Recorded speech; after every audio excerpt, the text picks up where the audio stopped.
Can you hear me? Good morning. Hello, everyone. Hello, everyone. We're going to get started. Want everyone to find their seats. We're getting there. All right. I am Jamice Ivy. I'm the Chief Impact Officer at United Way of Greater Charlotte, and I get the pleasure of welcoming you all to this morning. I want to say welcome to everyone in the room and those who are online as well. Also want to take some time to say thank you to Junior Achievement for letting us use the space this morning. United Way, the Foundation of the Carolinas, Lee Institute, and Share Charlotte has joined together to do these Agility Together series. And I wanted to just speak a little bit about United Way's role and why we said yes to doing this. As United Way, we fund around 100 organizations and get to see what our organizations are going through and get to hear their stories. Also, as a nonprofit, we also have our own experiences in making decisions, and sometimes those tough decisions. So when the opportunity to join with these other organizations to do Agility Together was a possibility, we said yes, as to be ones to also learn with you all as our sector goes through a challenging space. So we are so excited today to be able to share some survey results. So I want to welcome Laura Yates Clark up, and she is going to go through our results, our survey results. Good morning, everybody. It's good to see all of you here on this not spring morning, right? I guess it's the universe reminding us it's not quite spring yet. I haven't been to the last couple of these, so it's really good to be with all of you and get to continue on this journey of figuring out kind of where we all go from here. So we thought today it would be helpful to ground us in a little data, although as I was reviewing my slides again, I think this is going to be like the most unsurprising data any of you have ever seen. Some of you probably participated in this survey, but all of you are living this experience. So we're going to go through the slides fairly quickly and then open it up to questions, or if any of you have magic solutions to anything, we're also always open to that. In order to do this survey, we partnered with UNC Charlotte and the Urban Institute, as well as United Way of Greater Charlotte. Right after the new year last year, and with the administration changes that were immediately happening, and then some local funding changes that were also happening, we were all getting a lot of anecdotal calls, right? Everybody started ringing the phone saying, we're worried, we're in trouble, we're losing funding, but we felt like we needed to ground that in local data to try to understand what was really happening and just affirm what all of us were experiencing. So I think what you'll see today is that our intention is to repeat this survey over the next couple of years to kind of track what's happening, so be on the lookout for that. So obviously, we faced headwinds in 2025 that continue today. The executive orders, the funding cuts, there became greater macroeconomic uncertainty, recession fears, and I would add to that there were local funding changes that happened as well. So the county eliminated community service grants. We also heard reports of other funding being impacted by the federal funding cut. So other funders saying, well, we're now pivoting and focusing on A, B, and C, whereas before we were focused on X, Y, Z because we're trying to fill holes or step in or we're responding to emergency needs, right? So there was also the dregs of COVID funding were finally kind of being spent out. So some of you and your colleagues had a little bit of COVID money that was going through 2024, 2025. That was winding down too. So it really, the federal situation is tough, but it really is a convergence of things happening. I think we also heard anecdotally from some of you that corporate sponsorships were down, some other corporate funding was, so I think all of it together just made it a tough picture. So we wanted to do a survey on the well-being of the sector, and we talked about who was partnering. So it did end up being, the Urban Institute did a nice job of trying to make sure we represented a wide variety of sectors, sizes of organizations, et cetera. So we had over 200 respondents. Median number of staff was 5, and median number of part-time staff was 3. And you can see here the breakdown, and I think this, probably gels with how we think about these things, but health and human services, youth, housing was a pretty big one, health was a pretty big one, and then, others, because there's just a lot of other great work that happens in the nonprofit sector that isn't captured in some of these larger categories, but a pretty fair array sectors. So, not surprising, the longer you've been in business, the bigger your budget is, right? So we saw a trend of the more years you had been in business, the larger your budget was. The fewer years you had been in operation, the more likely your budget was going to be very small. Is this resonating so far? Is everybody like, yeah, okay, this is like common sense? Okay. So what happened to the funding? So on the public and unrestricted funding, 54% of the respondents currently received public funding. And the sectors with the highest number of respondents receiving public funding were health, vulnerable care, early childhood, and housing. Lowest public funding were in the areas of environmental causes and animal welfare. And we just to show you that we knew what we were doing, we put the statistical test thresholds on there for you. So this is a real survey. Interestingly, I thought this was interesting. 60% of your annual funding of those respondents was unrestricted. And you know, we constantly hear the drumbeat, and I personally participate in the drumbeat, that more funding should be unrestricted to nonprofits, and it should be. I believe all of it should be, actually. But I was surprised that it was this high, to be honest. I would have expected it to be lower. All right, so 30%. So when we did this survey, it was late spring, early summer last year, I think. So still pretty early in the whole experience of this, and 30% had already experienced public funding reductions. So, you know, that was a pretty quick, I mean, you all know it was happening very fast. It continues to happen very fast. Environmental health and housing nonprofits had the most respondents reporting public funding losses. Human services, higher ed, food, youth nonprofits lost the greatest percentage of their funding. And 47%, I think we kind of buried the lead on this slide, 47% reported losses from other funding sources. So that goes back to my earlier point that it's not just the federal situation, or it's the cascading effect of the federal situation that's causing other reductions in other places. A loss of public funding was significantly associated with reduced unrestricted funding. So I thought that was interesting as well. And then 44% had already decreased their operating budgets at that point. So just think, we're only, let's say, 6 months in to what's happening, and we're seeing almost half of the respondents have already had to reduce their operating budget, which tells us what? Tells us what we already live every day when you're laying awake at night sweating bullets about your budget. You don't have anywhere to go, right? You don't have bench depth. You don't have huge reserve funds. You don't have, you know, significant rainy day funds. So the perceived impacts, I like that this is a good researchery term, right? Perceived impacts, as though what we're going to see next isn't like there's some question about whether it's real, but this is good research stuff. So 86% of respondents perceived negative impacts on their organizations. Well, yeah, that seems fair, right? Either on the financial health, the operations, and or service delivery itself. Financial health was the most negatively impacted, also makes a lot of sense. And then almost half perceived more bad stuff to come, right? So more negative impacts were probably going to be on the way. This is depressing. I'm sorry. We're gonna get to more encouraging stuff. Not in my presentation, but somebody else's, I'm sure.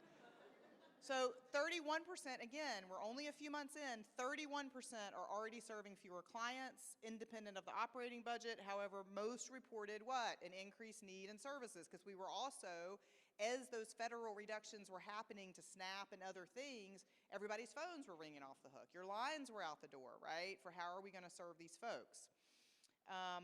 A growing barrier to services and resources was fear, so we know this, right? Particularly because of what has happened in our immigrant communities, that people were fearful to even seek out services. So we saw nonprofits really pivoting on the fly to try to figure out how are we going to get services to our clients. So strategies and adaptations. Here's what I will say is the punchline of all of this is we know our nonprofit sector is incredibly resilient, and you saw that come out in the open-ended responses and other things in the survey that, you know, you take a hit and you keep on ticking, right? Like you keep at it every single day. So I want to, like, to me, that is the overarching. We will find a way as nonprofit leaders, but we can talk a little bit about how you're managing the day-to-day. So already at this point, 181 positions had been eliminated or redefined. 60% of respondents had submitted new grant applications or expanded their fundraising efforts, right? And I can tell you from the Foundation for the Carolinas, I'm sure if there's other funders in the room, we certainly have seen a significant increase in the number of applications to our unrestricted program or to our discretionary programs was already on the uptick the last few years. So I think there's something in there worth exploring. But then with this, there's just been an explosion of applications. 31% changed the language of their services or programs. Because remember, a year ago, we were all really fretting too over the executive orders and the stuff around DEI and, how do we need to recast our program so that we're not in some kind of crosshairs with the federal government. 47 and 44% of nonprofits felt prepared or knowledgeable about how to address the challenges. So we wanted to kind of figure out, okay, you've got these challenges, but do you feel like you've got it, right? Like you're going to be able to weather this. And a significant percentage of the respondents said, yeah, I feel like I'm knowledgeable enough to be able to handle it. More established and high budget nonprofits were more likely to have the resources to weather it, also makes sense, right? And older organizations were more likely to be able to tap into reserves. So needs and outlooks. The most common needs identified for the sample were flexible and unrestricted funding. Yes, we know this. Increased funding overall and diverse funding, right? So being able to diversify their funding, especially if they'd been overly reliant on one source. Nonprofits with the smallest budgets had needs around rapid response funding, accounting services, financial literacy. So there were some back office support needs that some of the smaller nonprofits expressed a desire for. And then this idea of advocacy or lobbying came up as well. How do we speak as a sector to our elected officials about our needs? Now, interestingly, there was not a correlation between the public funding loss and the needs themselves. So these needs were kind of universal, irrespective of whether you'd had a public funding loss. From funders, nonprofit leaders want unrestricted funding. Yes, you do. You want a central database of funding opportunities and more transparency from funders. All very reasonable requests. And there's a great comment here about trust-based philanthropy being something that funders give lip service to but aren't always actually implementing. And I think that's fair. So what are our overall takeaways? Again, things are tough. You're very resilient. If I was writing a headline, that's what I'd say. Vulnerable care, food, health, and housing sectors had the most respondents reporting a decrease in funding and reduced operating budgets. I think this is, not surprising, but also really scary because those are the areas where the needs are also going up, right? Especially as we think about the overall macroeconomy. For those who did say they had had a change in their operating budgets, 79% believed that the change in public funding or stop work orders were fully or partially responsible. Human services, higher ed, food, and youth lost the greatest percentage of their public funding. And respondents also had negative outlooks regarding the future of their organizations if they were experiencing these losses. So most of the respondents feel the negative impacts for sure. They're experiencing a changing funding climate. The public funding loss is associated with perceived negative impacts on one's organization because those are real impacts. They're laying people off, they're reducing their budgets, they're serving fewer people. They perceive a downward trend in all funding sources and opportunities and express a need for immediate and unrestricted financial support. Older, more established nonprofits are more resilient in general, and all nonprofits express substantial concern for the future. So we are going to do another survey. We're going to have focus groups, and then we're going to do some comparative analysis between survey 1 and 2. So I do hope if you get the link to participate, you will. We really want your voice to be part of this. This gives us ammunition to speak to the broader community, to speak to our elected officials, to speak to funders about what you're experiencing as a unified voice, even though your unique issues within your organizations, may be slightly different than the person sitting next to you. But I think where the sector has not always done a great job is figuring out how we can come together. I mean, we're an economic engine in our own right for this country, and that's never talked about, right? It's never talked about. It's never talked about how we fill the safety net gaps that already existed before this, and I just think there's a huge platform there that we're sometimes missing. So we've thrown a lot of information at you, but again, my guess is nobody is completely shocked by any of this. Is anybody really surprised? But I would be happy to take questions or comments, as would Catherine. We just didn't want to make Catherine have to stand up here with her recovering from surgery shoulder. Questions, comments, thoughts? Yeah.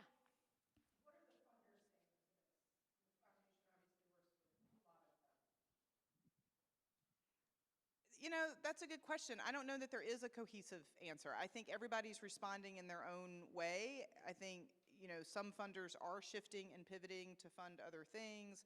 Everywhere I've gone with this, we've emphasized the unrestricted funding piece. I don't know that, the bottom line is private funding can't fill these gaps. And so I think everybody's hand wringing a little bit, for us, so at the Foundation for the Carolinas, our largest pool of discretionary funding is the Charlotte-Mecklenburg Community Foundation.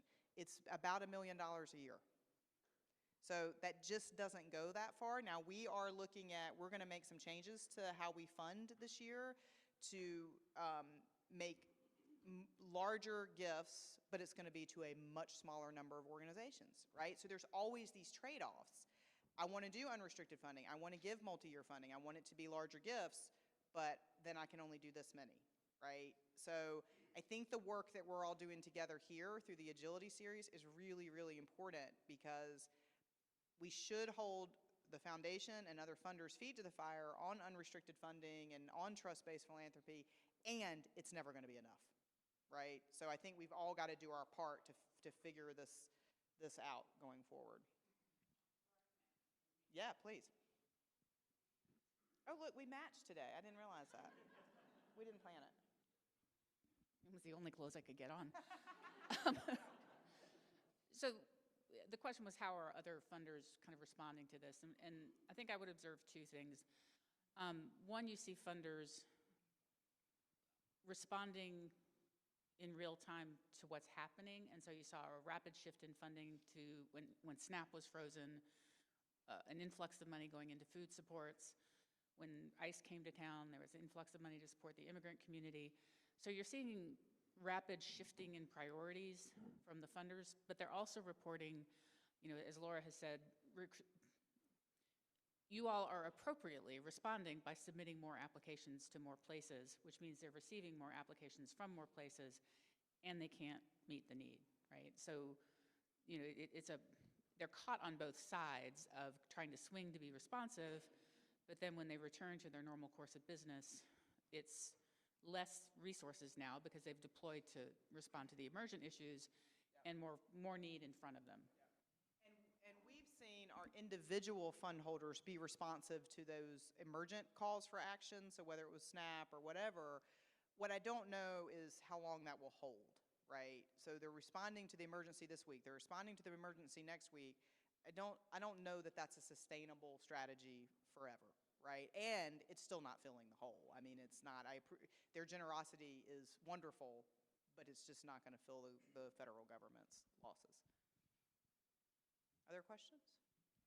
Yes, ma'am.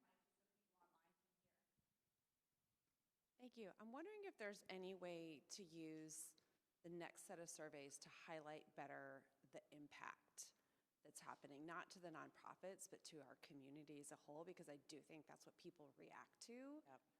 So like 31% or something are reducing services. Like, is there a way for us to tell more of that story? It's a really good question. I think, we talked about there being kind of a unified platform for us here, and I think that's part of it, is how do we, because you're right, this is about the impact on the nonprofit mostly. What we really need to be talking about is the impact on our community as a result, and what the trickle down of that is going to be. I don't know how many adjustments we can make to the survey, because we're trying to keep it, but I think there are other ways for us to tackle that as a group. And the focus groups, I think we can talk to UNC Charlotte about really zeroing in on that, because I agree, that's what people respond to. And honestly, it's what ultimately, if our elected officials are going to respond to something, it's going to be that their constituents are suffering. Other questions?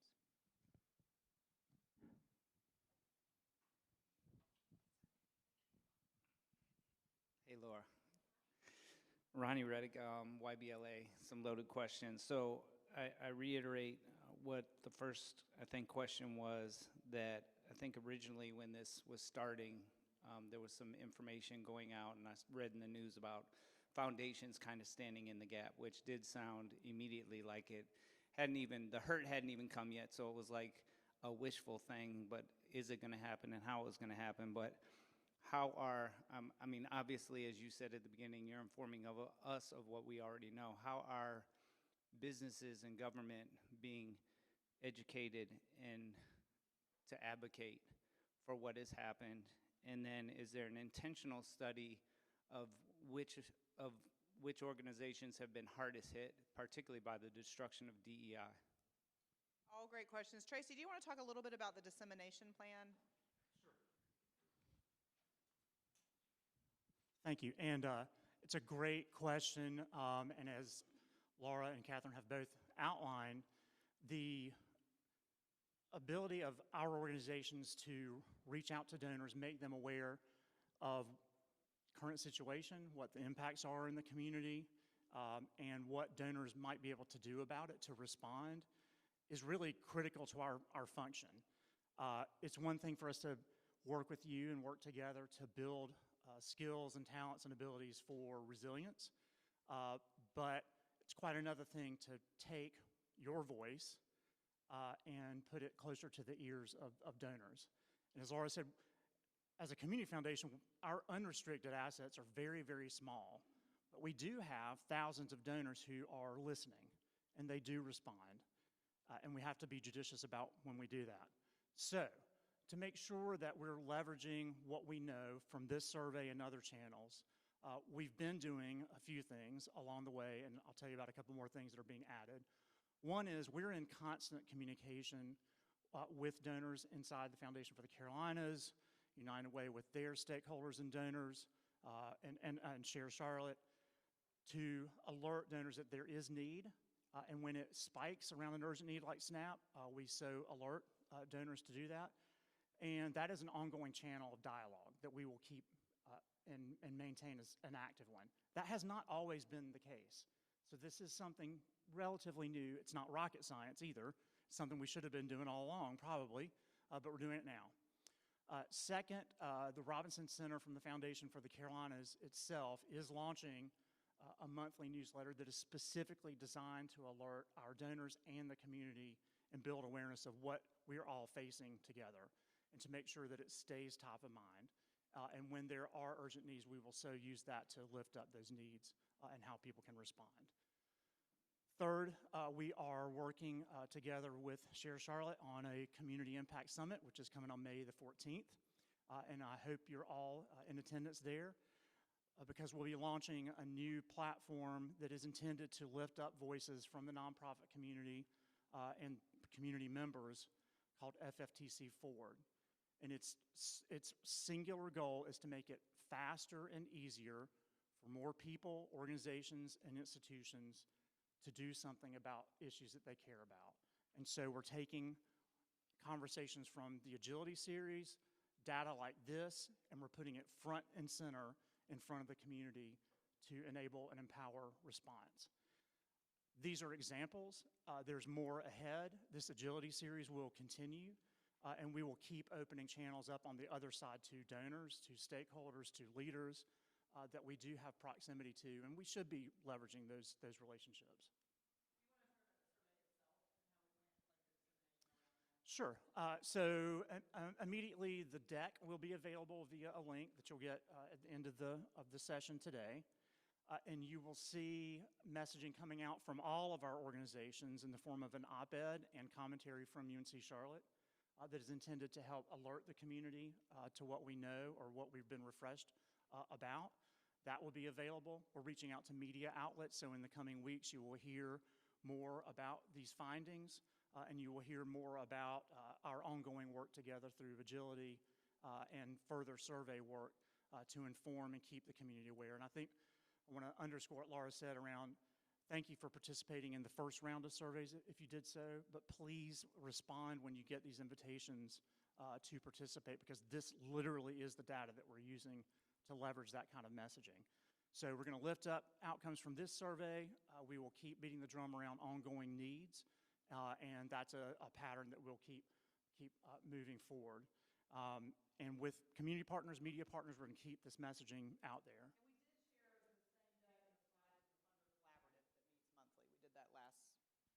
Last month, I think we shared it with the Funder Collaborative, and then we shared it with our governing board last week as well. Yeah, you want to jump in? Sorry. I just wanted to, you asked about organizations that do DEI work and how they've been impacted.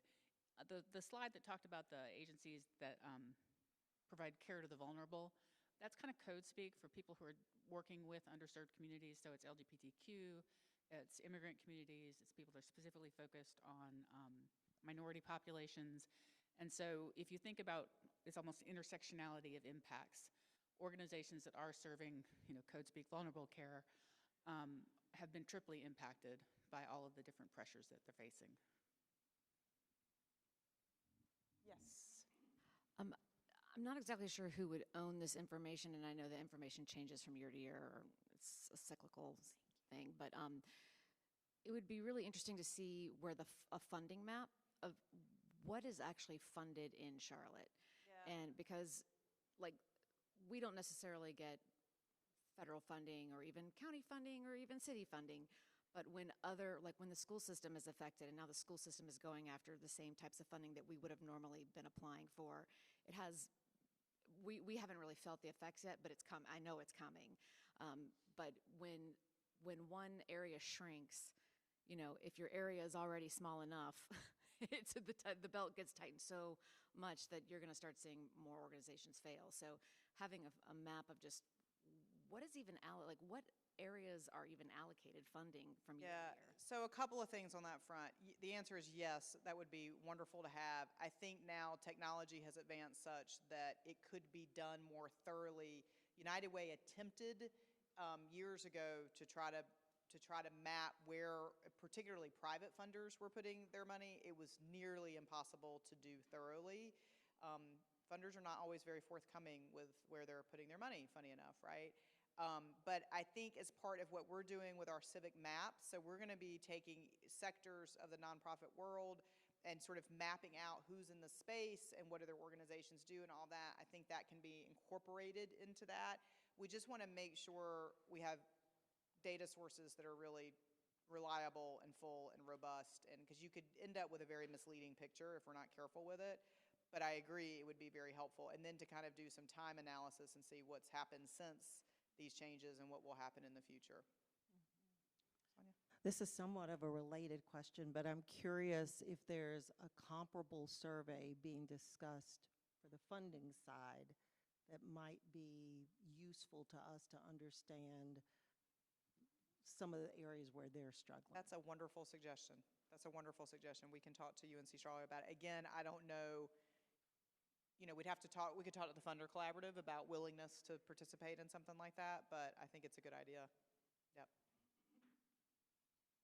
Are we at time? Are we good? More questions? What's happening? Yes, ma'am. I'm going to keep going until somebody tells me. Sorry.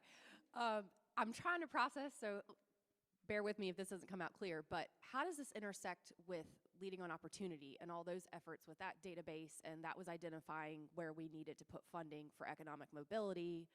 That's housed at the FFTC. I'm just trying to put everything together. Sure. So I think that's the missing piece. We don't actually have everything together, right? So the Compass really is an indicators report of key indicators that tell us how we're doing on economic mobility, right? So it's not really directly tied to funding or any of that, but there could be an opportunity to start to tie all those things together. I just think we've got, and of course the university has a regional indicators project that they track things. So I don't know that we have as a community really a cohesive data strategy that would then put all these pieces together, but it's definitely something that we need to be thinking about so we can tell our story better.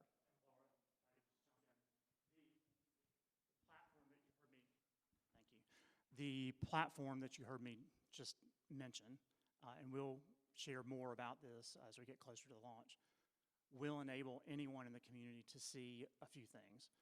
One, who's doing what around key issues, how the data, what we know about the community connects to each other and provides insights, whether it be from the Leading on Opportunity Compass 2.0, from UNC Charlotte, from data we have. And it will also be able to show where is funding going by need. So the intention is to essentially democratize and empower leadership, and that means as donors, as volunteers, as nonprofit leaders, so that we all have insight and visibility into exactly the kind of data that we have inside these institutions and that we want to open up. All right. Well, thank you, everybody. Again, walk away knowing that you are a strong and resilient group of people, as are your colleagues, and we're all in this together, and we're all kind of muddling along, but we're figuring out, and just the fact that you're here this morning is a testament to your commitment for your community. So we're grateful. Thank you. Thank you so much. Welcoming up Mr. Oh, yes. There we go. Peter Blair, everyone. Thank you. Going to invite the panelists up to join me here, so make your way on up, and we're excited for the conversation this morning. I'm Peter Blair from the Lee Institute. Really excited to welcome Trish Dobson, Executive Director at The Relatives, Dr. Pamela Gibson-Senegal from the CEO of YWCA, Juliana Lozano, Founder and Executive Director of Despierta, and Melissa Leroy, who is a consultant working with lots of nonprofit organizations and an instructor at Duke University, and she'll tell you all the great stuff about. So rather than me butcher an introduction to each of these four really talented nonprofit professionals, I'm going to let them just say just a little bit about themselves, and then I'll jump right in with the questions to follow that. Is my mic? Okay. Hey everyone, I'm Trish Hobson. I'm the Executive Director of The Relatives. I've been in nonprofits working professionally for about 20 years. Prior to that, I was very involved in volunteering. I was a professional development director, fundraiser for about 10 years of that career, and then as Executive Director of The Relatives, I also spend a good amount of my time fundraising. Good morning, everyone. My name is Juliana Lozano, and I am the founder and executive director of Despierta. I've been in the nonprofit space for now 5 years. My background is in social work. I've been a social worker now for almost like 12 years, which I'll probably talk more about that as we get going with this panel, but yeah. Good morning, everyone. I'm Melissa Leroy. I am an instructor for Duke University. I've been teaching in their nonprofit management program for 21 years. I've been in the nonprofit sector space for 30 years. I actually started in corporate America, helped a Fortune 500 company develop their foundation, giving money to nonprofit organizations before I transitioned into the nonprofit sector in 1999. And I am passionate about the two F words that no one really likes to talk about, and that's fundraising and finance.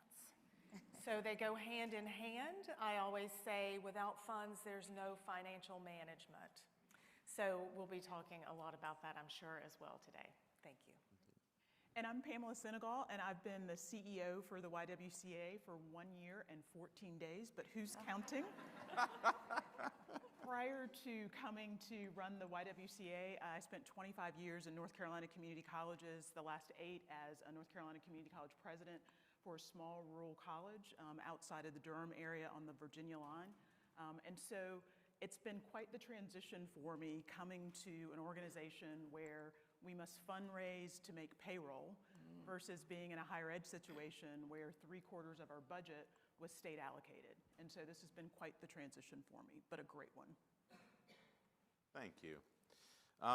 So in preparation for this part of the series, I had a conversation with each of these four professionals in the lead up. I'm really excited to draw from those conversations today, and so we're going to jump right in with a pretty dense one. Pamela, when we were talking, one of the things that you and I spoke about was really your belief system, right? And how it relates to this work. And so when you strip away all the tactics and the goals, I'd love for you to talk a little bit about what you believe fundraising really is and at its core, and also how does that belief system show up in the way that you talk with donors, the way that you thank them, the way you stay connected with folks? Yeah. This is one of those questions where I've had the opportunity to evolve my thinking about this very question. So if you'd asked me this question 15 years ago when I was a college president, I would have largely said it was largely transactional, right? We didn't have the same need for fundraising that we do now in the nonprofit organization that I work for now. But the thing that's also really influenced me is this book that I've been reading, and it's called The Spirituality of Fundraising. And so I don't know if you've had a chance to read that, but it really helped align my thinking around why we make fundraising requests. That if we position our mindset to think about it in this way, and I'm looking at my notes because I want to get this quote right. It's the idea that when we seek to raise funds, we're not saying, please could you help me out because lately it's been hard. Rather, we're declaring we have an amazing vision that is exciting and we're inviting you to join us in that vision.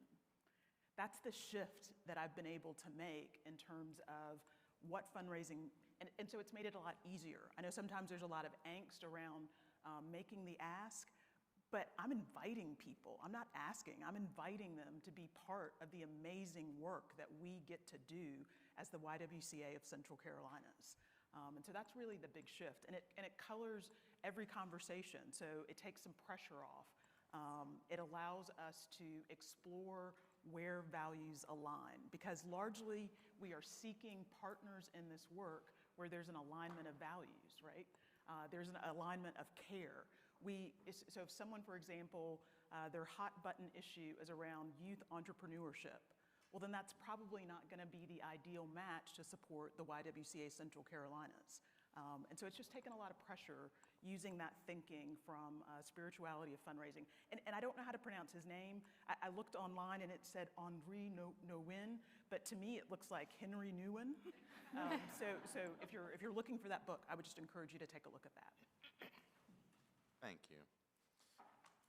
In all of our conversations, when we were talking about individual donors, you all describe them in some way, shape, or form as the heartbeat or are true partners of our work, not just a revenue source. Melissa, what's it actually look like on a day-to-day basis to treat an individual supporter as a partner rather than a transaction? Sure. So one of the things that we do, and Juliana and I come from two different cultures, but both of our cultures, family is a big deal. I don't know about you all. I have a mother that I call every day, and if I'm a minute late, she already has 911 automatically dialed on the phone. She thinks something terrible has happened to me, right? So we have large families, many of us, or we want to be part of a large caring family. So within Despierta, we kind of change that philosophy a little bit. So while we mention today donors, we treat them as internally investors in our mission. We invite them, very similar to what you were talking about, to join us, right? So we have 3 different segments that we break down donors into, and publicly we call them our family. They're our family. So you all probably have the same. You have distant family. I mean, I am actually, despite the lack of a Southern accent, I was born and raised in Western North Carolina. I'm not sure what happened. Anyhow, I know my 24th cousin because of the family lineage. So that would be kind of distance. These would be donors that maybe you see once a year. They're going to give you some money, but you still want to invite them to the table. They're still family, right? You still have to respect them. Then we have that intermediate family. And when I talk about family, I'm also lumping into this not just individual donors. We do the same thing with foundations. We do the same thing with corporations as well. So intermediate, these are going to be the people that get it, right? They love us. We love them. So we're going to really have some specific touch points with them. And then we're going to have that really, really close family members. And so thinking in terms of this, if you don't reach out to a family member for quite some time, what's going to happen when you build that relationship? They're going to reach out to you. And one quick story, I happened to go to Hawaii on a milestone anniversary with my spouse one year. And we took 2 weeks, and some of you have heard me present before in what I call our Thank You Fridays, where we schedule 2 hours every single Friday, and that's what we're doing. This is our gratitude time to our family, to foundations, to corporations, to express that, because what I truly believe is gratitude will sustain any nonprofit organization. And so I was gone for one Friday, and you know what happened? They were contacting me to make sure everything was okay. That's what you want, is you want that family relationship. And it's amazing when you just change just the terminology within your organization and really invite them to be even part of your chosen family, you'll be amazed.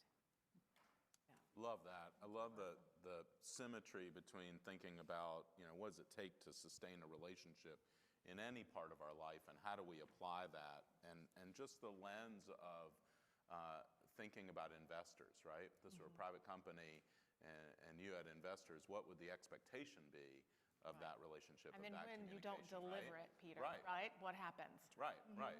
I'd be loath to give you more, right, in that way. Let's stay with this idea of, really thinking about these intentional experiences. And Trish, one of the things that I was really taken with in our conversation was you were talking a lot about these intentional experiences that you set up and how it draws donors closer to your organization. Can you describe, one of those relationship building touch points, and how's it been especially effective to you, and why you think it works? Sure. So we also, because we're the relatives, we use the family theme a lot. So when we talk to our donors, we say, thank you for being a relative. And when we invite people to be a relative, be a part of our work, that sort of thing. A couple years ago, we had this idea of a family meal. So the idea is that this is sort of our second date. So we are inviting people that have already had some experience with the relatives. Hopefully they've been on a tour, been to one of our other events. And so this is a more just very intentional time together. And so what we do is we invite a small group, 30 is kind of our max, to come to our facility, and they get a short introduction kind of with our staff. So we show them a video. We have our staff, 2 to 3 staff, tell a story about the work that they're doing.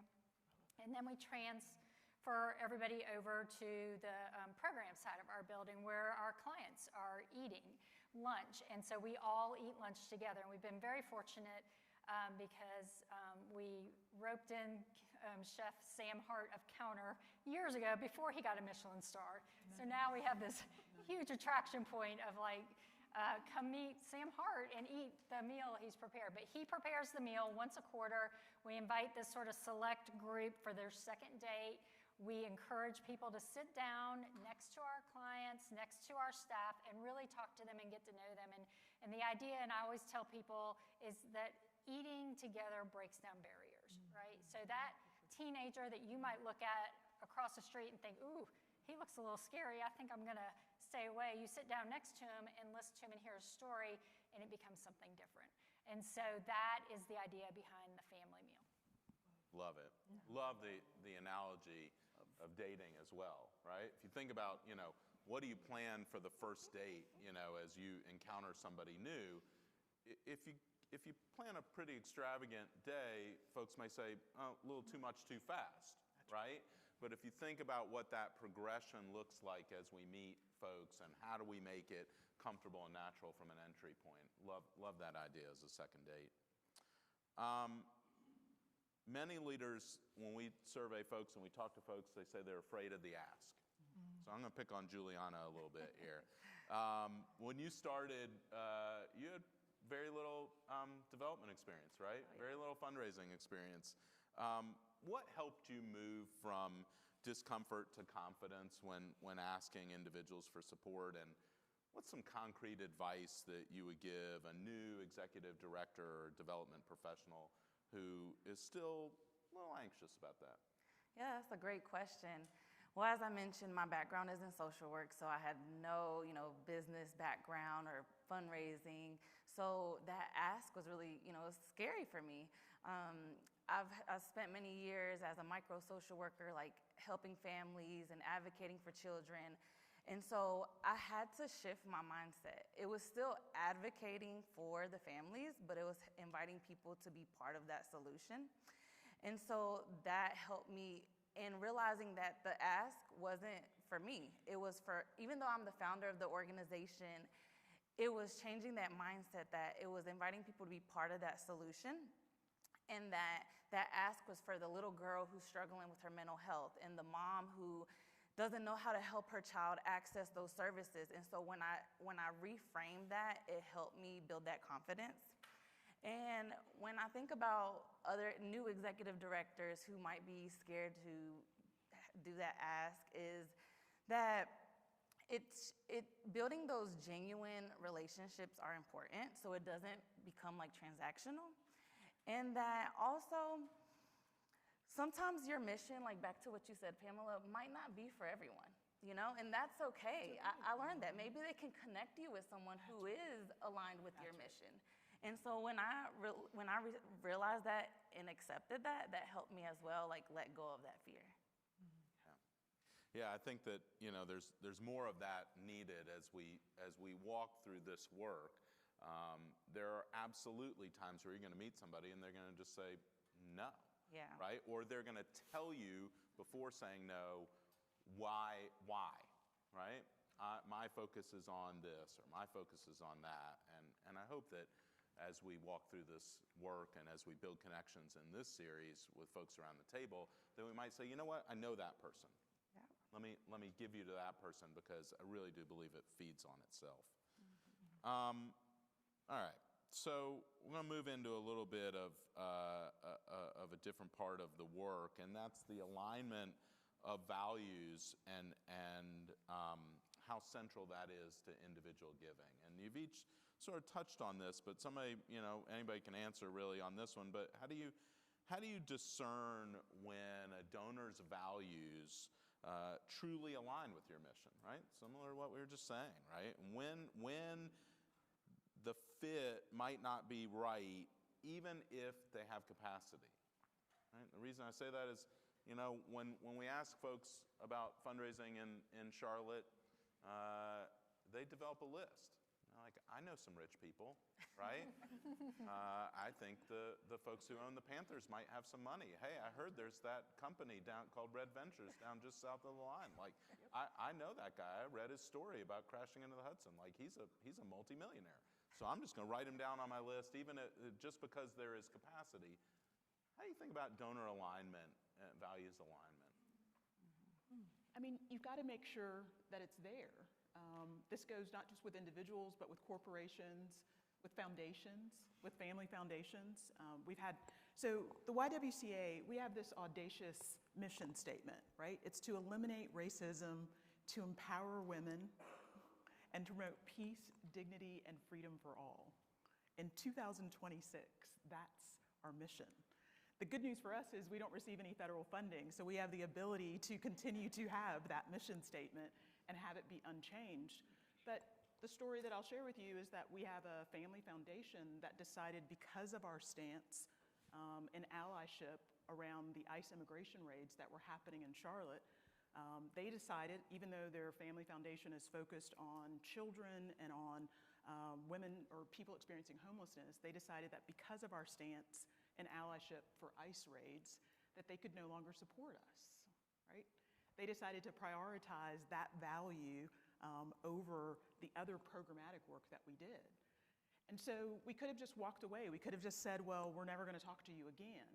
But instead what we've done is we've continued to keep lines of communication open.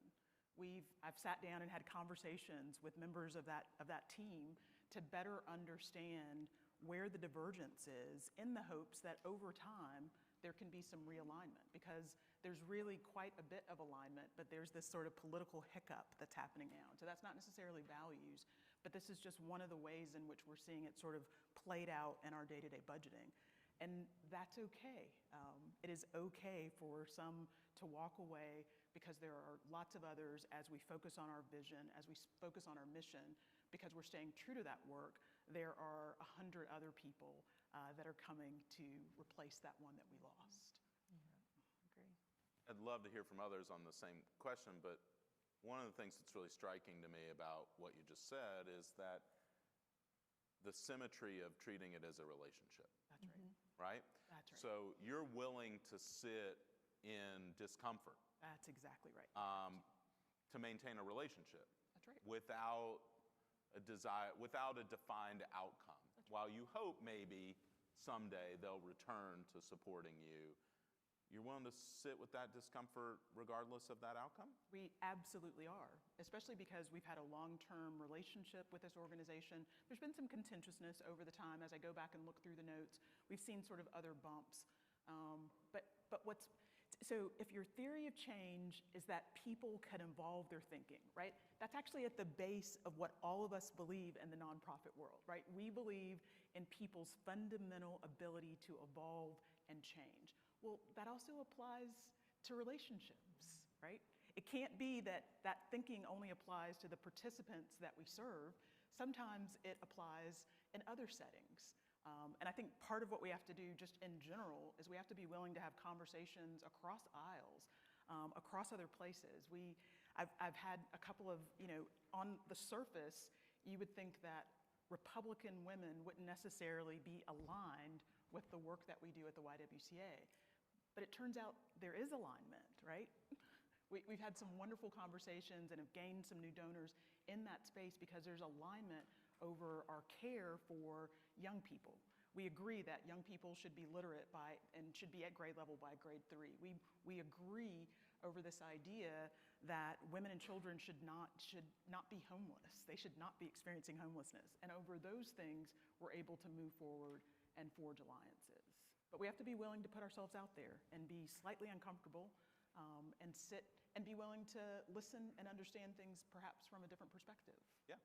I think we also have to be willing to say we have gross generalizations of how this particular segment of our community or society may behave, right? That's right. To use your example, right? Not all Republican women think the same way. That's exactly right. Right? And I think sometimes we grossly generalize that and leave ourselves short. Anyone else thoughts about value alignment and how do you discern? Yeah, I would just like to say, I would like to echo, it's all about the communication, right? And so I talk about this a lot, particularly with, and I love the analogy that you used about the foundation, because you're going to have times where foundations are only going to give you money for that 1 year, that one grant period. But it's how you continue to communicate. And if you translate this also into relationships, and Peter, you've seen the TED Talk that I do about a love affair, right? The art of not asking, right? How to just have, right, money. And so it's all about building that relationship. But even after that relationship and that grant period is over, what we do is, as long as that program's in existence, as long as we're in existence, guess what that foundation is going to get from us? Communication. That's right. They're going to get that impact for that program. They're going to get those stories just like those relatives, our family members are going to get because of you. We are still here. We're still making that difference. We're still improving the quality of life of the citizens, of the animals, whatever demographic and constituency you serve, they're going to continue to get that. So it's almost like even a small breakup, so to speak, right, or a separation, but there's going to come a point, right, when we've seen this, even in the last 5 years within the nonprofit sector and space, how many foundations have suddenly opened up grant funding and new giving guidelines because what's happening in today's society. And trust me when I tell you, I deal with a lot of foundations. I used to sit on the North Carolina Center for Nonprofits boards of directors, and we hear from foundations a lot, right? They want to be partners, and they love it when we continue to communicate with them. So you're going to have that separation, but it's how you react and how you continue that communication that's going to bring them back to the table. So if you have somebody who just at the end, right, just hurriedly submitted this grant report or even final grant report that was late, which everybody, I'm telling you, I'll talk about calendars probably a little later. get it on your calendar. That is unacceptable, right? So we made extra effort and we communicated with them. So who do you think is going to be at the top of their list? That organization who kept that communication open and continued to tell their story, continued to invite them to be part of our mission, called them out publicly, our family. Because of you, here's who we are and here's what we're doing. Yeah, I love, if you haven't seen Melissa's TED Talk, take a look at it. I think there's a lot of value there. I love the old fundraising adage, right? If you ask for money, you'll likely get advice. If you ask for advice, you might get money, right? And so I think that there's a balance between how often am I communicating with someone and how often do those communications include a solicitation? How often am I communicating someone where I'm not going to solicit you, right? I've had so many meetings where folks walk away and they were expecting an ask the entire lunch, meeting, coffee, whatever it is. And the power of having some times where there is not a solicitation solidifies that there is an actual relationship there where I want to hear from you about what you're interested in right now and how that evolves and shifts. All right, we divided you up today into folks who have a development team, right? Folks who maybe be a team of one. So where are folks, team of one folks today? All right, quite a few of you. Melissa, let's speak to those folks, right? The development team of one folks. We'll get into some of the larger, what I call larger shop sort of folks, right? But what practices from those larger shop folks do you think are realistically adaptable? And what can these teams of one simply ignore? Where can they adapt? What can they ignore? Well, I love this question because, Peter, as you know, in 1999 when I transitioned, I was a development team of one, right? So, I've been fundraising since I was about 3 years old. And so I'm not shy, as you can tell. And so I started out fundraising apparently for my own birthday and holiday gifts because I wanted to make sure I got what I wanted. And so it just kind of translated from that. But what I really want to speak to, and I'm going to refer to my notes here in just a little bit, is some really realistic, adaptable ways for those of you who are either a department of one or a department of two. The first thing that I would say to you is you don't need a really fancy donor development system, a CRM. You need just really a very simple way of tracking your donors. And I'm going to kind of give you a list here in just a little bit. The basics would be just a new family member donor welcome, right? And a gratitude touch point. And I'll talk about touch points as well. And then with touch points, you want a calendar. So I talked about the calendar. I even use this with foundations when we write grants. I'm going to make sure in the character limit of that narrative that we have a communication timeline. We're getting this on our calendar. Because another thing that we hear from foundations a lot in the grant writing world is we don't hear from our nonprofit what we want them to be partners until something bad happens, right? If we're treating them as family, we're going to contact them as soon as something bad. Well, it didn't go as planned. They don't hear about this until the absolute end. So we're going to have a touch point calendar, a communication calendar for our corporate sponsors, for our foundations, and then also for our family members, our individual donors. I kind of mentioned also the Thank You Fridays. That's going to be part of that as well. I love that you brought in a book. I'm going to bring in a book, everybody. It's out of print. It's pretty expensive on Amazon. You can still get it at most local public libraries everywhere I present all across the country, the libraries that I've been able to check out the books there. It's Donor-Centered Fundraising by Penelope Burke. And in this book, Penelope talks about if you can come up with 7 to 10 different ways to thank your donors, you'll never lose them again. And it's so very true. I have done this for going on 25 years now. And we thank our donors 8 different ways. And to date, we've not lost a donor. I've not lost a donor. So that's very, very powerful. And then donor segmentation as well, so breaking it down. Even if you just use those very distance, close, right, intermediate family donor segments, doing that. And then give yourself permission to really ignore some of these things. Those very expensive donor databases, because the issue is you're going to spend more time probably training on this CRM than really touching out to those family members. And you're going to be leaving money on the table there. And also those really high produced glossy brochures, that's not what you have to offer. What you have to offer is authenticity, right? Instead of those polished glossy brochures. That's what people are wanting right now. They want the good, bad, and the ugly, everything. Give it to us, right? And let us then decide how we can help you. Invite us to the table. Allow us to be part of that solution, and allow us to discuss it. And then copying every channel. I have lost track, everybody, of social media channels out there available today. Are you kidding me? And now we have apps to where it just will send it to all the channels. Focus on the ones where your family members are paying attention. Those SEO reports that you get, pay attention to that. Pay attention to those people who like you, right, who forward our post. We do this with Despierta. We know who these individuals are, and we invite them to the table. And then so with that, I think that you can kind of ignore those, but come up with a very simple way of tracking those family members and getting to know them on that deeper level. Love it.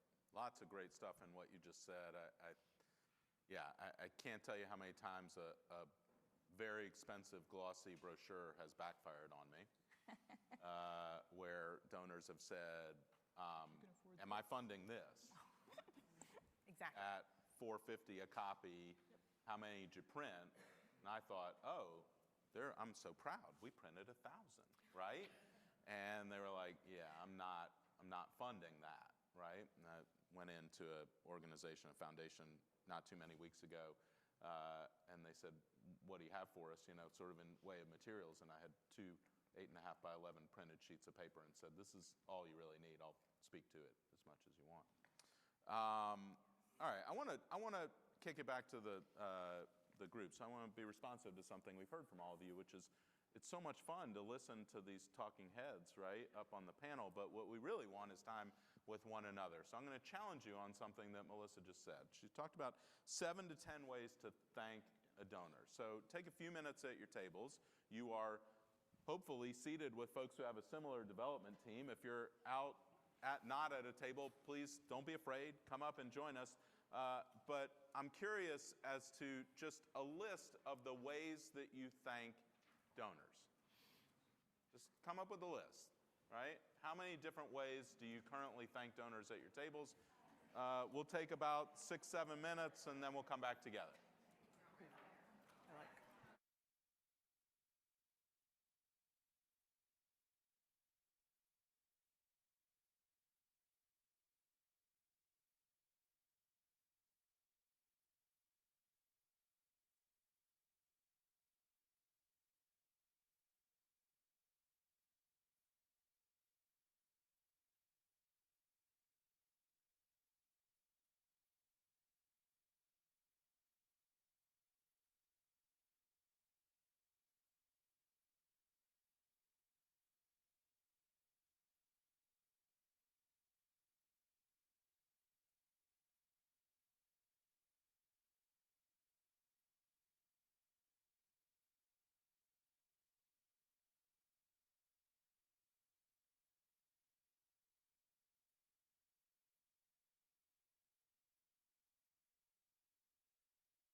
right, I'm going to bring us back together, and what I'm most interested in is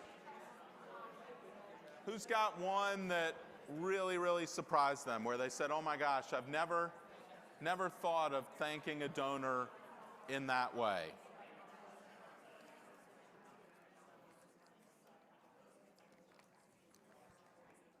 Who's got a great one that happened at your table where you can say, gosh, I've never really thought about thanking a donor in that way, but now that's the first thing I'm going to try?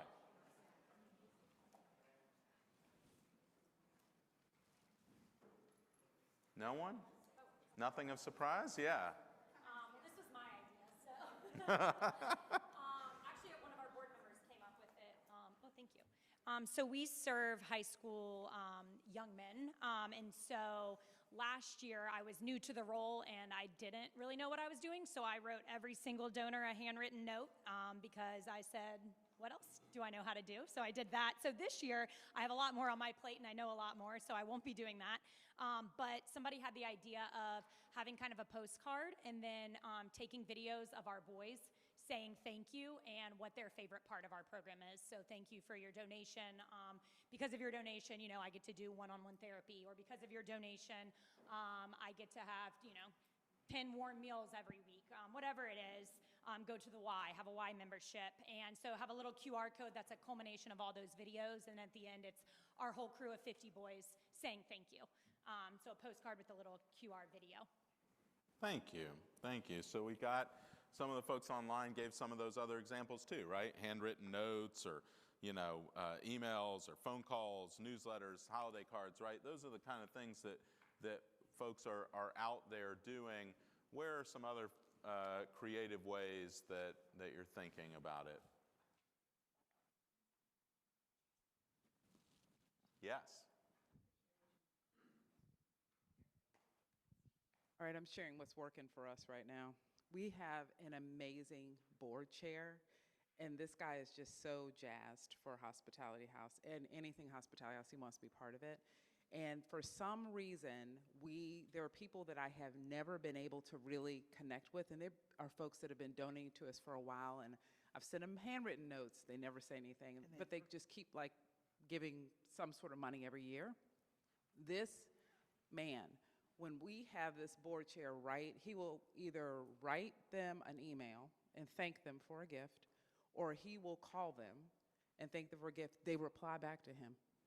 Now, I can be sending smoke signals and everything from Hospitality House, inviting them to everything. They're not coming to lunch and they're not doing any of this stuff.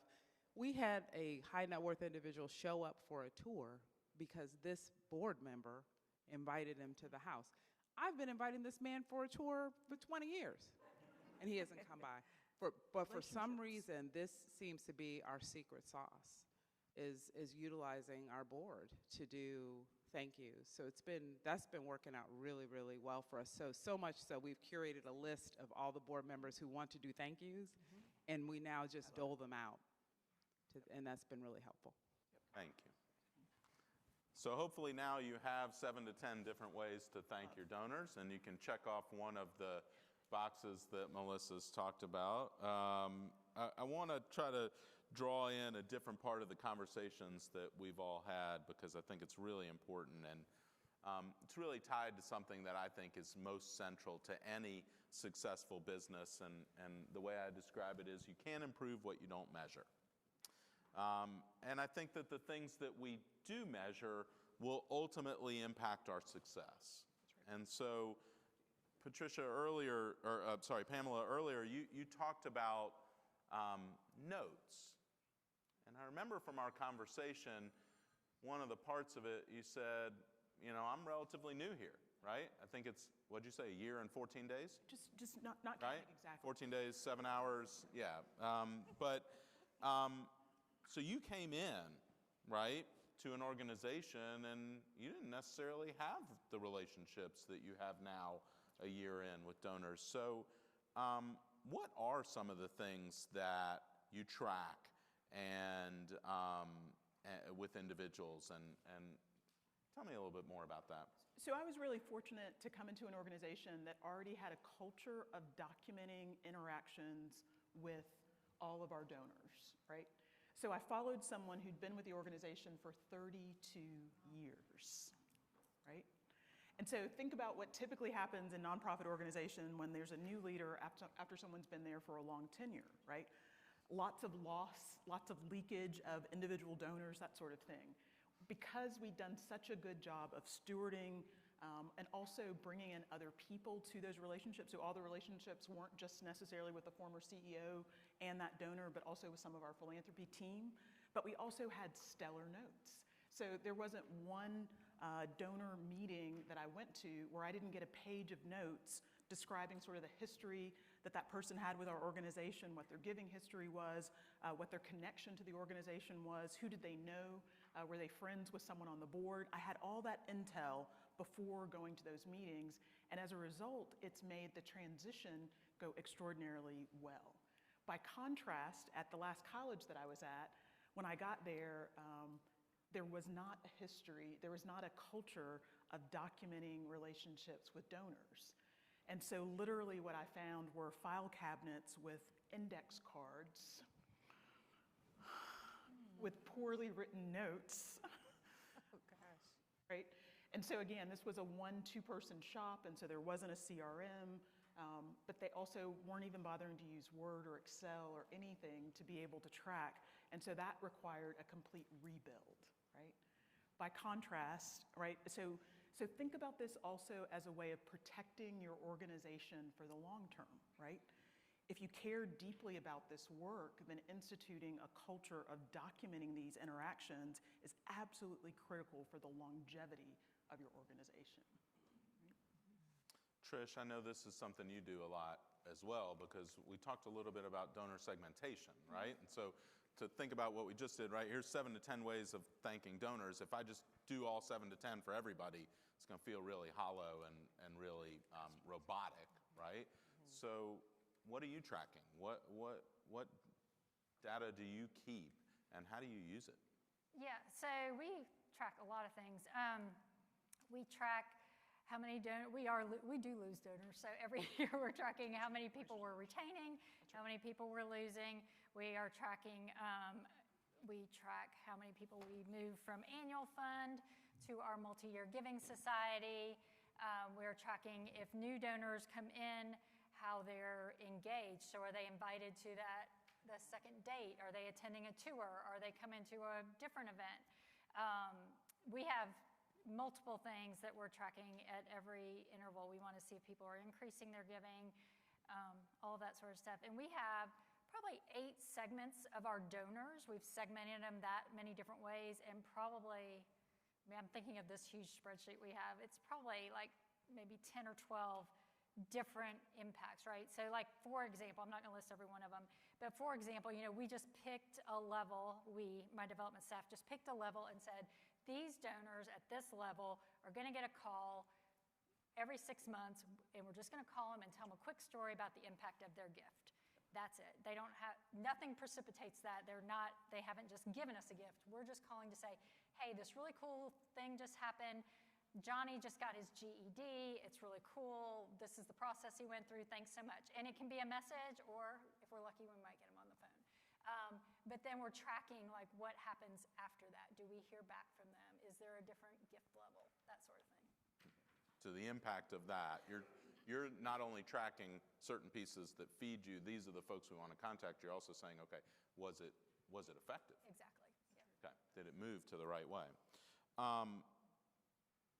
Melissa, not every organization has a fancy CRM, right? Or the ability to buy one, nor do they have pristine donor records, right? I can remember entering a large organization and saying, I'd like to see a list of our top 100 donors, and then I'd like to see a list of 101 to 200 and to understand how do I move some of them up. And the response was, that's a great idea. We should have that. So for folks who don't, right, have that, what's the minimum viable sort of data discipline that you'd recommend? And are there 2 or 3 that you're like, man, if you're only going to track one thing, this is, you know, or 3 things, this is where you should be? So, Peter, I've got 4 for you because you know I can't turn the instructor off, right? And for those of you who know me, I love checklists. Checklists are my thing. And you're right, because some people, they don't have the capacity yet for a large budget to invest in CRMs. There are some free ones out there available for nonprofit organizations. Give Butter, Zephy is one of those as well. Also for nonprofit organizations located in North Carolina and South Carolina, you can apply for Salesforce for nonprofit organizations and foundation and get that software free up to 5,000 donors. And the philosophy there is if you can get that you can then customize for up to 5,000 donors, then hopefully, right, once you reach that tipping point, you've raised enough money with those donors that are on that CRM to be able to afford it. So some of the things that I track, one is who are they and how do they prefer to be reached? Is it via text message, email, phone call? There are still people out there that love to get a phone call. Right? My mother, she would talk to you all day long on the phone if you called her, right? And then also what I'm going to list in here as well is what they like and what they don't like. And I'll give you an example. So one of my ways to thank donors on Thank You Fridays, if my really close family of donors, if I know your birthday, I am calling and singing happy birthday to you. Most people love this, except for one donor in my career.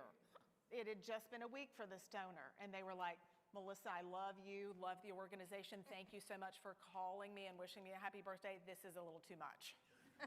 So don't do that again, right? They just didn't really. You might have made a note of that. I did, next year, okay, right? Just making sure. And then the second thing that we're going to keep track of is what they have given and when they give. Really make a note of the patterns here. We know that regardless of when your fiscal year is, at the end of the year, the last 3 months and or the quarter, that's when most people give a gift. So if they've given in December, December's come and gone, we're in the middle of January, do we need that warm re-engagement? Do we need to reach out to them? Is everything okay, right? Is everything okay? And then what they care about. So then we start to transition this from a partnership, right, instead of that transaction. So this is where we really start to have this love affair with our donors, with the family. So what part of our mission lights them up? We make a note of this with even foundations. What are they interested in? When they come for a tour, we take down these notes and say, you know, we've had several funders pull us aside and say, oh my gosh, I didn't know about that program. Tell me more about that. I had no idea about the Bonita Mama program. I didn't even know it existed, right? And then always document, like what Pamela is saying here is the touch points, your last 2 touch points that you had, and make detailed notes. So you could easily track this even on an Excel workbook or an Excel spreadsheet. Not index cards. Not index cards. They could get lost, you know, coffee stained, which a good fundraising plan and or budget should be coffee stained, Mountain Dew stained, whatever your beverage of choice should be, right, if you're printing it out. But it can get destroyed really easily. Have that electronic backup, definitely. It doesn't need to be perfect, but what it needs to be, everybody, is consistent. That's where the touch point calendar comes in so valuable for you, is it's on your calendar. Everybody, if I ask you to show me your smart device right now, everybody has it within arm's distance. You've probably received how many dings since you've been here this morning? That's how we know where we should be, right, in the next 10 minutes, what we should be doing. So putting that on a calendar to remind ourselves. And this is the difference. This what takes you from, like Despierta, we were less than a $30,000 organization a year and 3 months ago, and now we're over 1 million. That's awesome. That's the difference. That's how you get to that point. Thank you. The data that was presented earlier that Laura and others were talking about really highlighted how limited resources are for many of our nonprofits right now. Decisions where I've got to take this limited financial resource or human resource and I got to move it to this other part of the organization. Juliana, I can only imagine, right? First 5 years, I'm trying to think back of what my first 5 years were like and where I was in that. But one of the things that stayed constant is that you're pulled in 100 directions, right? I just said to Trish while you guys were chatting, what's your day look like? She said, well, pretty full, meeting to meeting to meeting, right? But Juliana, as you think about it, what's the CEO or the executive's unique role in cultivating these individual donors that nobody else on the team can play? Like, where do you have to say, you know what, in order to keep sustainability and not be pulled in 100 directions, I got to make sure I do this?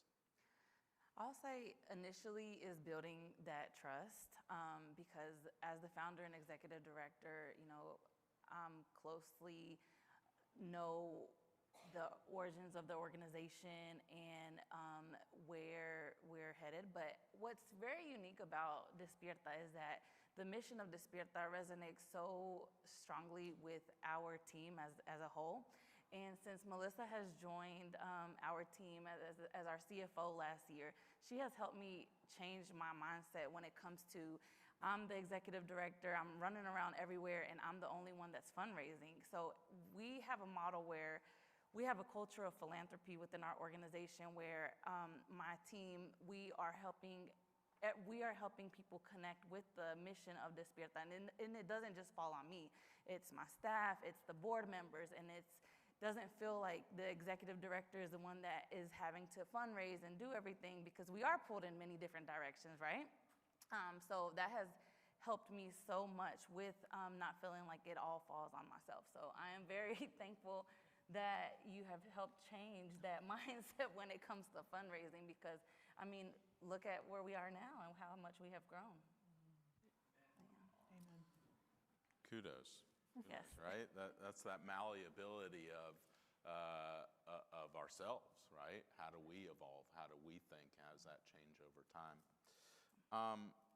I know from our conversations that everybody on the panel has made some deliberate staffing and budget choices to support philanthropy, right? Some of you have added a gifts officer, adding a number 2, or hiring outside consultants, or forging other roles. But can you speak a little bit, not to necessarily what you've done, but how'd you make that decision of where to invest those limited resources? Like, how's your thinking evolved around that? Is that for anybody? Yeah. I'll jump in. So I sort of early in my career as an executive director developed this mindset about infrastructure. So if we don't have the right infrastructure, nobody can do their job well. So if we don't have if we don't have a facilities person, then our program staff are, fixing the toilet or fixing the shower or whatever it is. And believe me, we had plenty of that in our early days. But what I have found is almost any time you develop or you invest, and it really is an investment, you invest in infrastructure, it pays off, because then your program staff, in the instance with the shower, is spending time with the kids, improving your outcomes, and the development staff are out there saying, look what we're doing. And so if you invest in development staff, it's going to hopefully triple, quadruple, whatever that salary is you've invested. And so I just think everybody, and yes, it's a risk, right? You're putting out there that we're going to pay this salary, not sure where that money's coming from because we don't have it right now, but you're never going to get it if you don't invest in the infrastructure. And so you have to be a little take a little risk with some help from your board members getting behind it, and I think that's the way to go. That's how I think about it. Thank you. And we've made similar investments. A couple of years ago, the decision was made to add a grants and data person because we had a special campaign that we were running. And so the case was made to the board that we didn't have the capacity to do that with the current staff. And so they staffed up. And now that person is largely responsible for bringing in just a big chunk of our overall revenues through grants. And she's the queen of mastering calendars. We don't miss deadlines. She manages all of those pieces and makes sure that we have all those pieces together. The other investment that we've made, though, is with a senior philanthropy manager. We had another person on our philanthropy team leave, and instead of just filling that position exactly the way it was, we took a step back and said, where are we as an organization?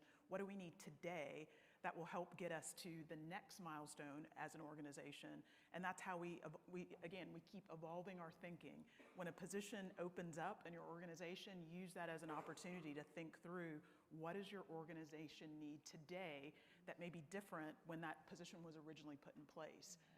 The other thing that we've done, and it's not philanthropy directed, but it's freed up resources, is we've shifted from having an internal CFO to partnering and outsourcing that, so that we have better numbers. We're not having constant turnover in that space, and instead we're bringing in a chief operating officer. She'll start in 2 weeks, so bring me back next year and I'll tell you how that works out.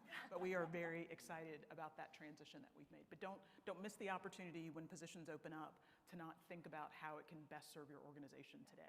And don't be afraid to change the roles. And I think you told me that you made a personal sacrifice, right? You gave up your EA position for development. Did you not? I'm not sure I've made a wise choice. But the organization has such pressing needs.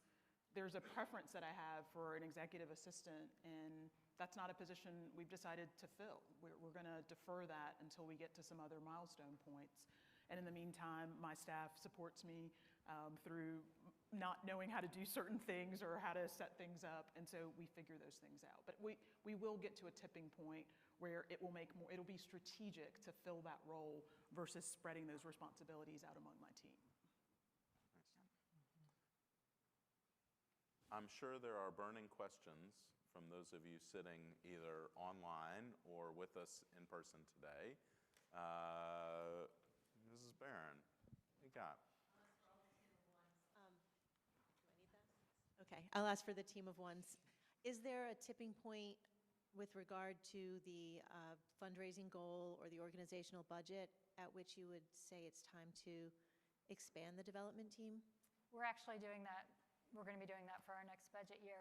Yeah, so we're at this point really where we have a huge waiting list for our case management services, and the only way we can serve more kids is to get more money, right? We have like 98 kids on that wait list, and so we're at a point, we've had the same size team for the last 3 years.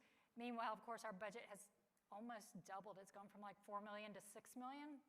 We can only expect so much from that team, right? You can't expect the same team to raise $7 million that it was raising for. So we have looked at that. We're developing that job description right now because we really want to be able to serve more kids on case management. And it's just time. We're at that, like we can't stretch any further.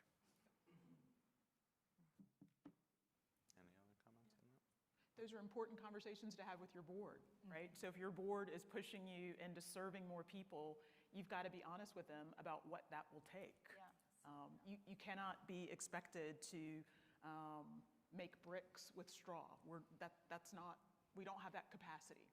So be very careful about taking on new lines of business, new programs without the corresponding infrastructure to support it. Or you will wear your people out. And this is where you get burnout, and this is where you get turnover. And so you just gotta, we have this responsibility to take care of our organizations and be realistic about what we can do and take on. I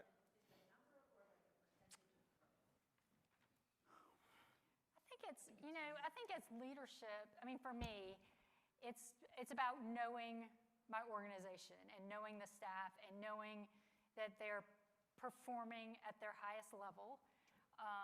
And knowing that we still need to grow to fill the need, right? And it is, I mean, I loved what Pamela just said about your board. Like you cannot make these decisions without your board understanding what it's going to take to continue to grow. But I'm not sure it's always for me, it's never just a formula like, oh, this is the formula, here we are, it's time to add a position. It's always about knowing what's going on internally.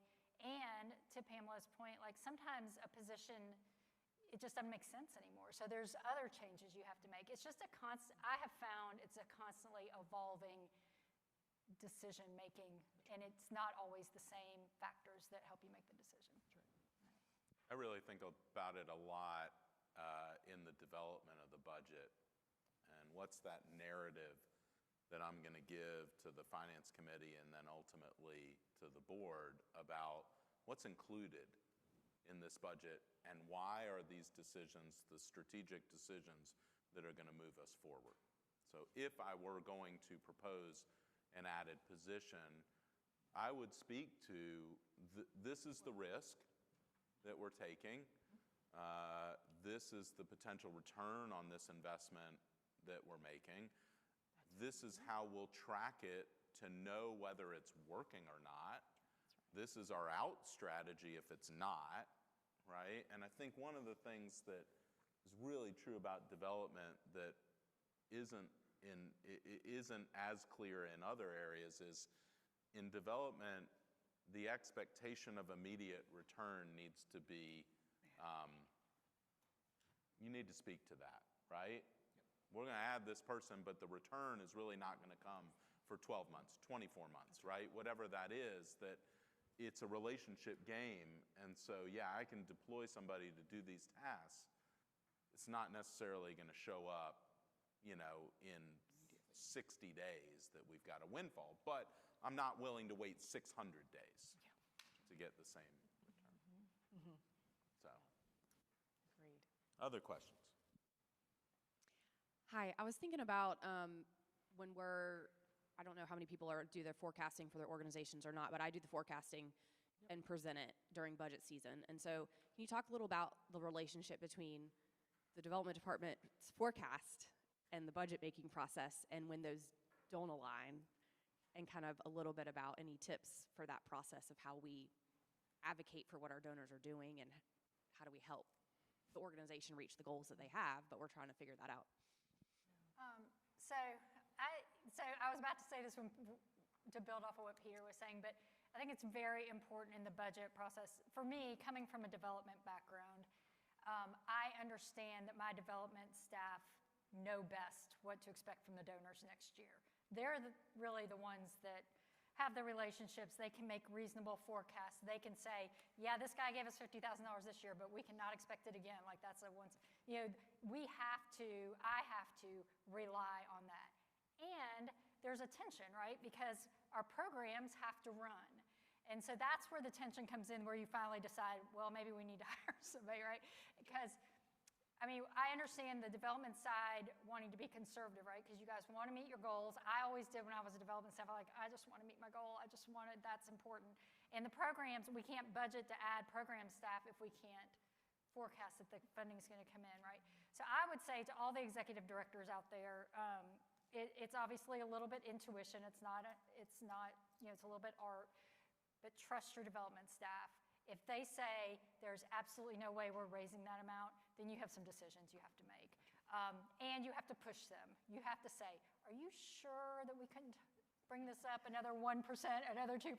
There's a balance, but it shouldn't be a humongous gap. It just should not. That's a risk as an executive director that I would not want to make. If development staff is saying we can raise $2 million and I've got a $4 million budget, or even a $2.5 million budget, to be honest, you really have to pay attention to that stuff as an executive director. I don't know, other executive directors might have something else to say, but. Yeah, and I will just say as a virtual CFO for many nonprofits that you do have to get that huge divide narrowed down.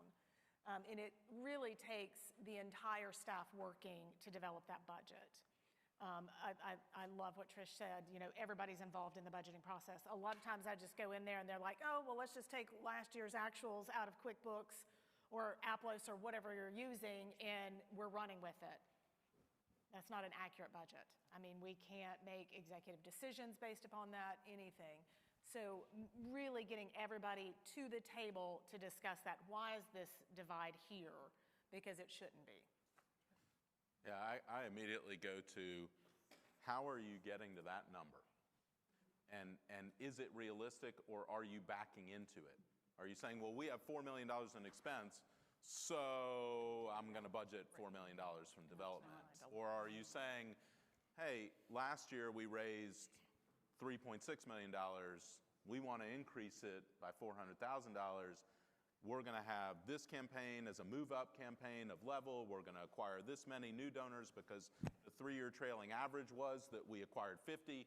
So we think we can acquire 51 this year on an average. Those donors have an average gift of $100.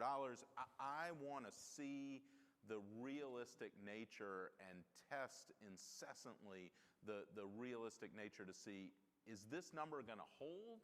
And if it misses, where am I making that up in another place?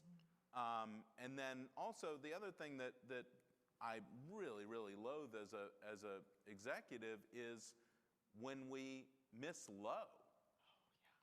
Because then we've left stuff on the table that we could have done programmatically. So a miss on a budget, whether you miss because we didn't raise enough or we raised way more than we said we were because we set our goal low because I wanted to hit my number, right? And I wanted to make sure I hit the number. Well, that $40,000 could have affected change for 20 people on our wait list or what have you. And so just really thinking about it, and I would really encourage you to look at 3-year and 5-year trailing averages. We're almost at the point where the 5-year trailing average isn't COVID impacted anymore.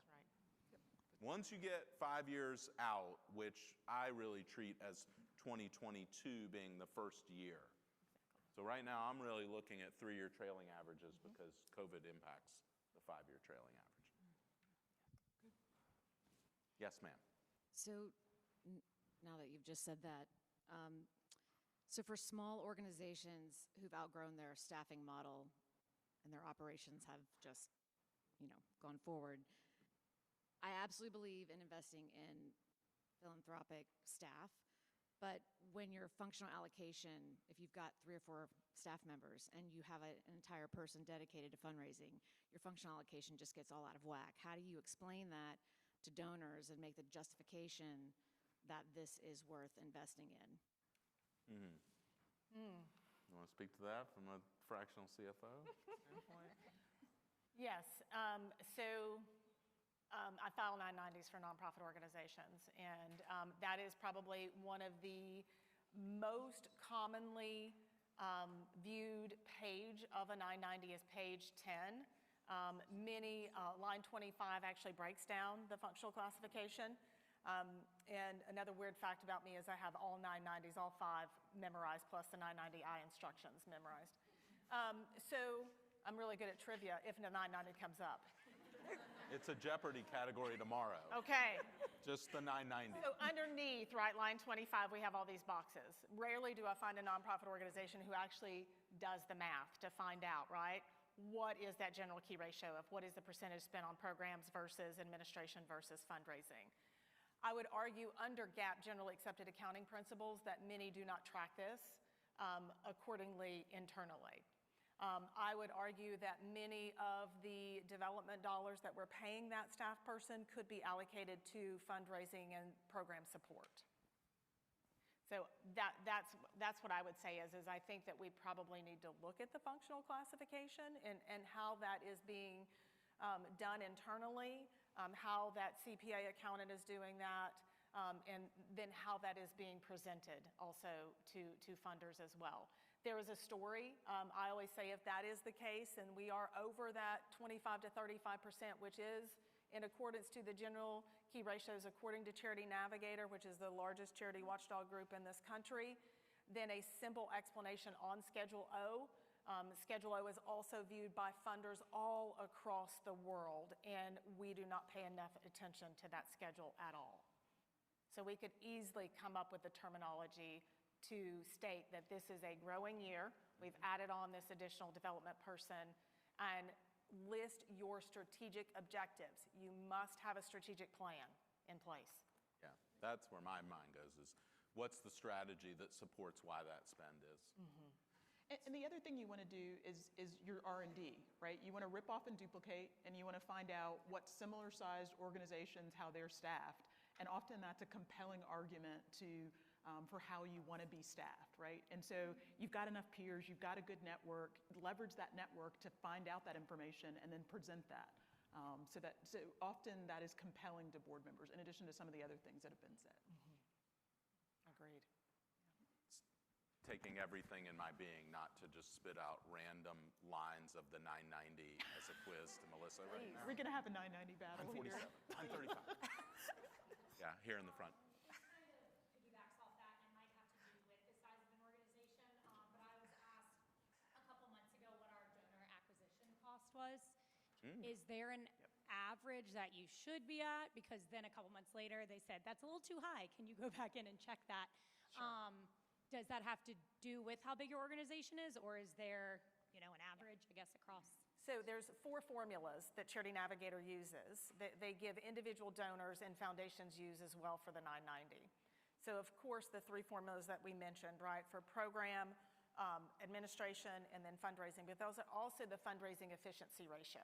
So that goes back to then page 9, the statement of revenue, how much, and I think that's line 1G of total contributions that the organization has brought in.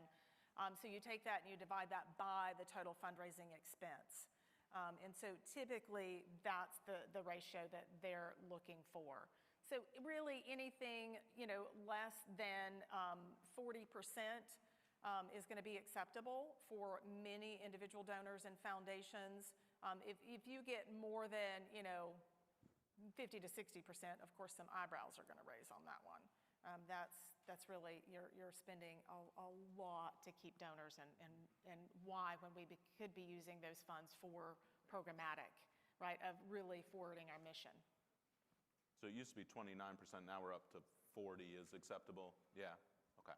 Yeah, particularly when you're in that growth phase, right? But we have to be able to back this up with our strategic plan, with our objectives, absolutely. Take one more, and then I want to make sure we hear from our team as we, or from our panelists as we conclude. So question for you. I'm sorry. We heard a lot about you all talking about your donors and their giving levels and kind of their tiers. What are you all doing about your long-term donors, the donors who are giving the longest, the $25 donor that's been giving for 25 years or 10 years? How are you treating them? How are you recognizing and celebrating that longevity?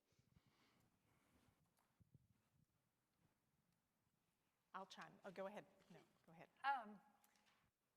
So maybe you should answer. I'm not sure I have a great answer. I mean, I'm not sure. So in all of our categories, longevity is probably not maybe one of them, of the categories that we're looking at. And they're not all dollar amounts either. But they're more on the levels at which they engage, sort of more like the distance family, close family, that sort of thing. So I don't think I have a good answer for just recognizing somebody only based on longevity. So somebody else should answer. We might invite them into a legacy society that we have. I mean, that might be an opportunity for us to have a different sort of conversation with them. In addition to their annual gift, is this an opportunity to talk about planned giving as well? Yeah. Getting them to that next level, celebrating those milestones. So when I talked about the 7 to 10 different ways, so my first job in the nonprofit sector, I was an executive director for a large organization that spanned North Carolina and South Carolina for 11 years. We thanked our donors 8 different ways. And in that span we evaluated at the end of every year, but at the end of the 7th year, what we really took stock of was, did we lose a donor? And this was during the time, and many of you remember that little hiccup in the economy of the housing crisis, 2007 and 2008, which is one of the only 5 years that we've seen philanthropic giving and charitable giving decline in this country since we've been tracking this since really good statistics since 1976. So we did not lose a donor during that time frame. And what we focused on was we focused on those donors that just kind of gave right at that $25 level, $35 level, 50, 150. And we targeted those touch points to get them to the next level. So what we found in that 7-year process is donors that gave less than $1,000 more than tripled. More than tripled. Because when you think, many donors never even receive one thank you, much less an acknowledgement. And then the next time they hear from us, right, is when we need more money. We're not reaching out to them to say, hey, because of you, we did this, thank you, right? And Peter mentioned my TED Talk earlier, and I talk about this, and it's unfortunate, but it's true that the nonprofit sector has become known as the best one-night stand that there is. And we have to stop that. We cannot keep that normalization any longer, any longer. We have to do better. Yeah. I think about it in terms of top down, inside out. Yes. Right? What Pat said the last time we were here. So Anyone who has been with us for 7 years or more is inside. And I want to communicate with them with great frequency. Like I said before, not all that communication's an ask, right? How are we having a relationship? All right, I want to make sure that we touch on this because this one's going to be a little bit of rapid fire, right? We're going to go down the line. I'm going to start with Trish. Trish, you had to recommend just 3 concrete steps that a nonprofit could take in the next 6 months to strengthen individual giving. What are they? Call every donor. For every donation that comes in, make a phone call and just call them. Pick a giving level and just call those people or email them or something and tell them about their impact.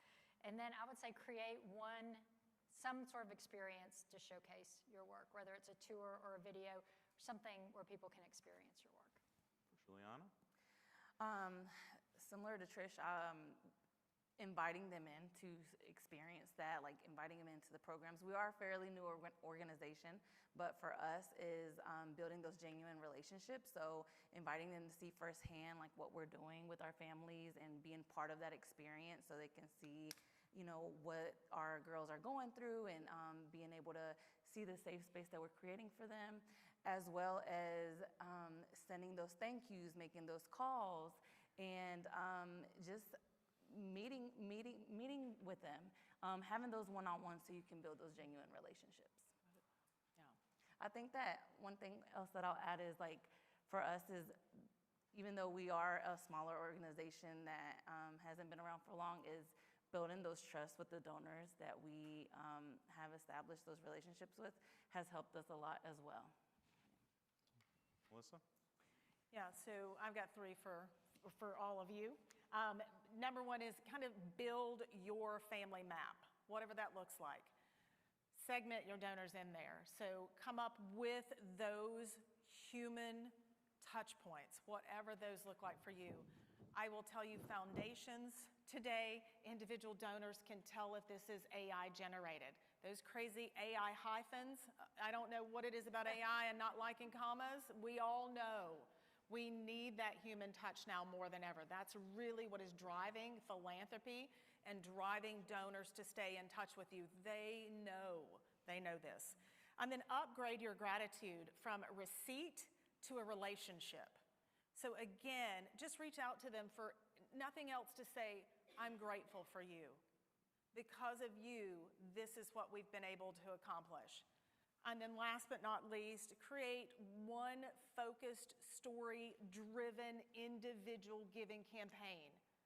For us at Despierta, it's going to be $779 can help one of our Benita Rising, right, participants for a 12-week educational, mental health-focused, culturally resonated program.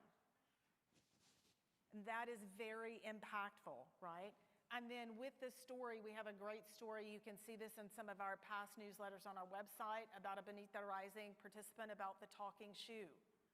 It's a wonderful story, and everybody, I mean, it was humor, right? It pulled at the heartstrings of donors.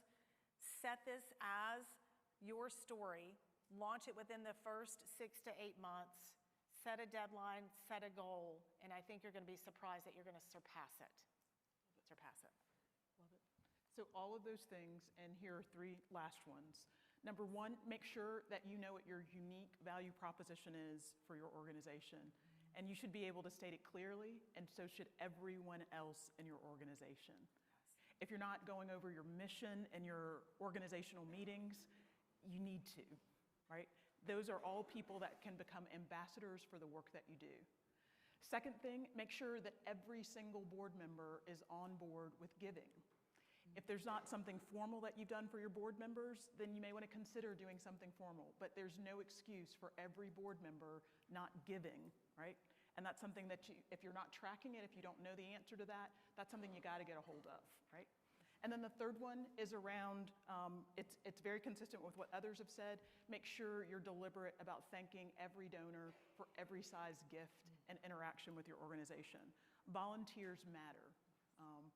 They may not be able to give monetary gifts, but over time, as they fall in love with your organization, that can lead to something else. This is about relationship building. be sure to thank everyone who interacts with your organization, including your vendors.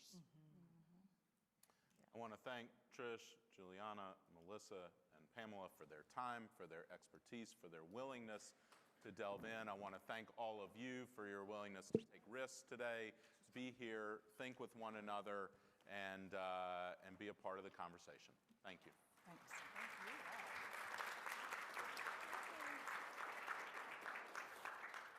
Thank you all so much. Feel free to, whatever is comfortable. I'm just going to kind of close this out and remind us about next steps. So our next session is April 15th at Peter's house at the Duke Mansion. So thank you, Peter, for having us over. Second home, yes. We'll be talking about managing through change and transition. And like our all-star panel here today of leaders who have experienced, you're going to hear from some amazing leaders who have gone through it and can really share how they led their organizations through change and transition and what that looked like for them. So, and then furthermore, I just want to make a plea with you. We just finished our 9th Agility Together session, which is amazing. And every single thing we do is informed by what we hear from you. It's through your feedback on the survey. And so as we look at our journey ahead, it's even more important that we hear from you and look at the topics. So in our survey that you're going to hear from, that you're going to get after this, there's some questions in there about what do you want to see in the next, what do you want to see next, which we ask a lot. But then there's questions about, do you want to break down by size of organization? Is that helpful? Would you participate in a focus group with us to help inform what this looks like? Again, all that we want to do is make sure we're listening to you and we're meeting you where you need us to meet you at to survive and thrive through the times that we are today. So that's my plea, is take a second with that survey. You'll see a few extra questions, and please help us in our next phase of our journey as we plan out 10 through whatever. So anyway, thank you guys so much. Have a great day.